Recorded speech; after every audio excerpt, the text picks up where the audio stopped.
తెలంగాణ రాష్ట్రంలో Marwadi go back ఉద్యమ స్ఫూర్తితో అట్లాగే తెలంగాణ రాష్ట్ర ప్రజల పేద మధ్యతరగతి కుటుంబాలపై రాబందుల్లో పీక తింటున్న ఈ పేద ప్రజల మధ్యతరగతి కుటుంబాల్లో వాళ్ళ రక్తాన్ని జలగల్లా పీలుస్తున్న ప్రైవేటు స్కూల్స్ అట్లాగే వాళ్ళ పెంచిన ఫీజులు వీటిని గో బ్యాక్ చేద్దాం. ఈరోజు తెలంగాణ రాష్ట్రంలోనే వీళ్ళ ఆగడాల వల్ల పిల్లల్ని కనాలన్న భయపడే స్థితికి వచ్చింది. ఈరోజు వ్యాపార సంస్థలన్నీ కూడా విద్యాలయాలన్నీ కూడా వ్యాపార సంస్థలుగా మారిపోయినాయి.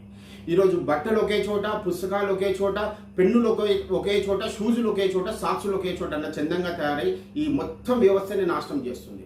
ఈరోజు BC, SC, ST, minority, OC పేద వర్గాలలో ఈరోజు ప్రైవేట్ స్కూల్స్లో చదివించాలంటే ఒక్కసారి ఆలోచన చేయండి. రక్తాన్ని తీసి దారపోసి వాళ్ళ చేతిలో పెట్టాల్సిన పరిస్థితి ఏర్పడింది. కాబట్టి దయచేసి తెలంగాణ రాష్ట్ర ప్రజలారా, మనం మార్వడి గో బ్యాక్ ఎవరైతే మన కొట్టాలని చూసి మీరు బాధపడతా ఉన్నారో, మార్వడి గో బ్యాక్ కంటే అతిపెద్ద ఉద్యమం ఇది. ఈరోజు మనం చాలా అంటే గత బీఆర్ఎస్ ప్రభుత్వం నుంచి కూడా ఈ పాలకుల వరకు కూడా ఇదే వ్యవస్థలో మనం ఈ దోపిడీని చూస్తూ ఉన్నాం.